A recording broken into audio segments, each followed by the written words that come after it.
Welcome to Redstall's Red Flags. I'm your host, Victoria Redstall. In this episode, I went to the Tijuana-San Diego border. That's the border from Mexico to California. Also, the following day, I went to Skid Row, that's in Los Angeles, where it's basically tent cities. People are finding it hard even to open their doors to their shops, their houses, for the homeless people on the street who are shooting up and who are defecating in public. So what I wanted to do is actually see it firsthand for myself and show you what I experienced. You will see coming up that when I went to the border of Mexico and San Diego, I met a Honduran lady with her family, lots of different kids, and she had stressed to me that she was coming to America and she was coming illegally and she'd tried to cross the border for months.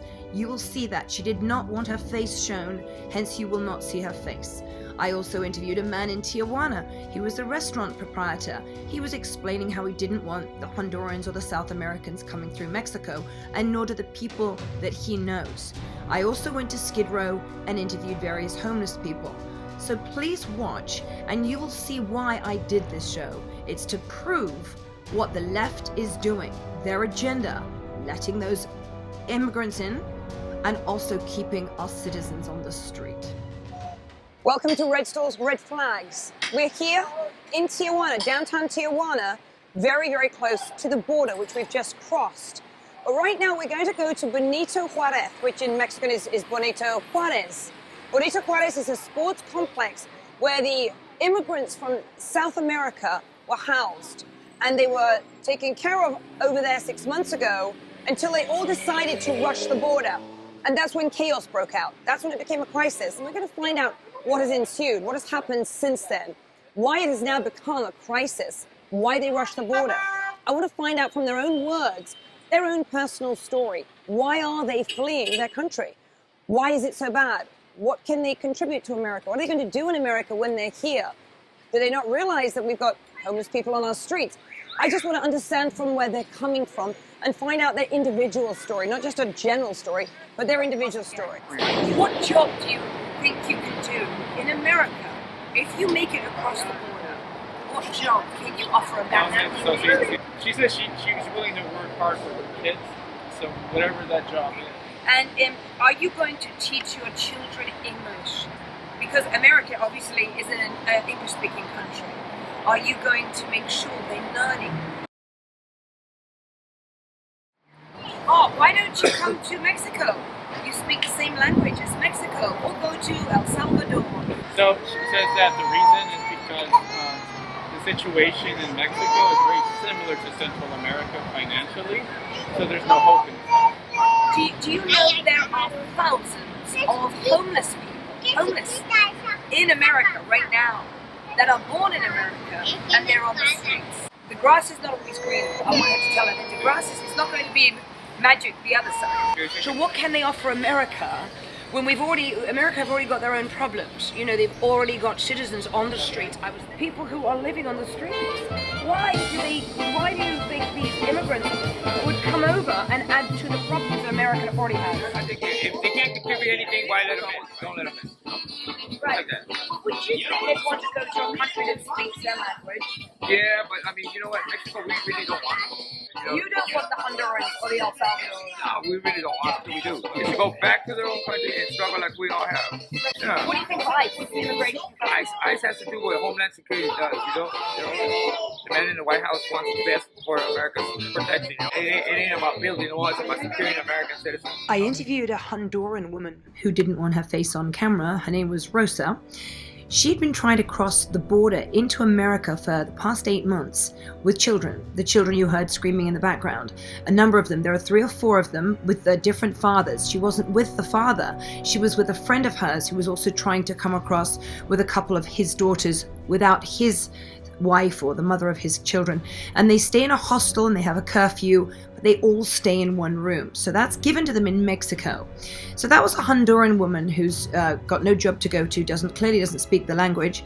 And she believes, and she kept using the word opportunidad. There are opportunities in America that there aren't in Mexico, which I don't quite understand that, because I've lived in Mexico City. I know Mexico. I know people. I've traveled there.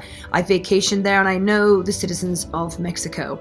And a lot of them are very happy, and they work very hard, and they have families, and they have constructive lives. And of course, they speak the language of the country. Then I interviewed the proprietor of the restaurant, as you saw, and he, like his friends, and I didn't go to the mayor and ask, but the Mexicans, I wanted to speak to the locals. They don't want the South Americans in Mexico. So he's kind of like this, I don't know, it's a tug of war. Who's going to get them? But where they are, apparently where they feel that they're wanted, in my opinion, is where America is opening their arms, the left are opening their arms to these illegal aliens to come across, to stay here, to get free healthcare, free food, free housing, free everything. So it seems that they're going to keep trying to cross the border, more than trying to speak English, more than trying to not get pregnant. They're going to keep trying to get into America because of the opportunities, which has been put into their minds clearly by the left. So this is all a left-wing agenda. We're going to go to Skid Row, which is one of the worst areas of homelessness, and that's in Los Angeles. In Los Angeles, 16% it has grown from last year in the way of homelessness. 59,000 homeless people are on the street in Los Angeles. Here is a perfect example of a state run by 2 Democratic senators, 1 Democratic governor, and the city of Los Angeles run by a Democratic mayor.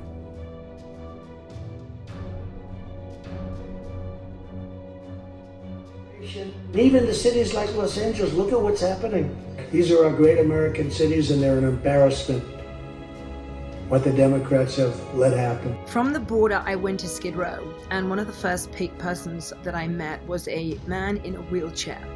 He was a Vietnam vet, and he didn't make much sense. So it was edited a lot down. I spent about an hour with this man, but it's only a couple of seconds that I wanted to show because he had a mental disease and I didn't want to expose that.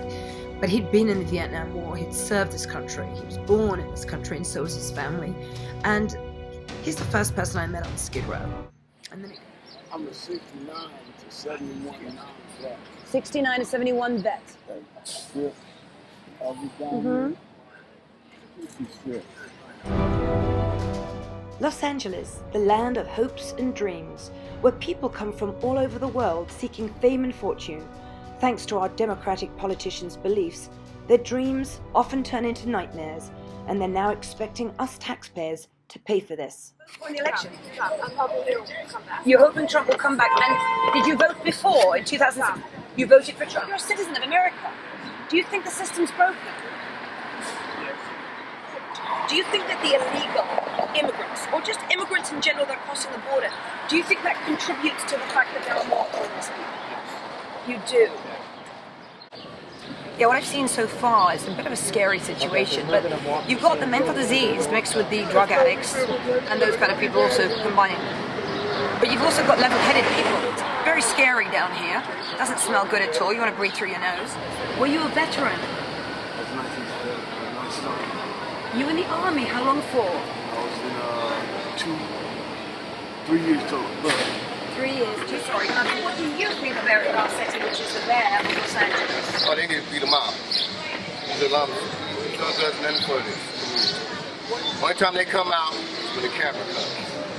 When they give away free giveaway, they wave.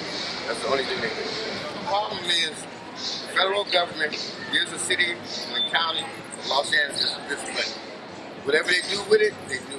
Yeah. They don't do nothing down there. Do you vote? Like, who would you vote for in 2020? Who I would vote? Yeah.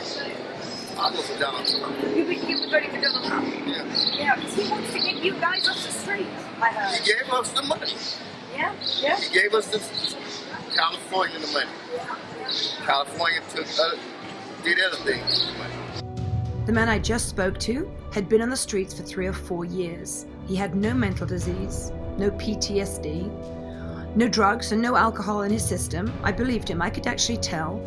And he'd been a veteran for 2 or 3 years, yet he was on the streets because he lost a job. Clearly, he had his head screwed on the right way. Now, the next person I interview right here is a man who spent most of his life in prison, state prison. So he's only been out not very long. So he's on the streets for that reason. Again, another man with his head screwed on the right way. Just listen to him. What do you think of the Mayor Eric Garcetti? Is he contributing to this problem? Mayor, I mean, come on, if you look at his background, where's his money? Follow his money. Who is he? He comes from a criminal family.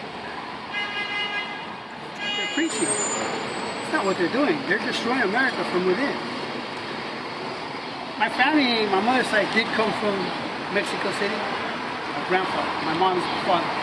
But he did it the legal way. And built homes and apartments in these valleys for people, you know what I mean? So it's like, why would I accept somebody coming illegally? Why would I condone that?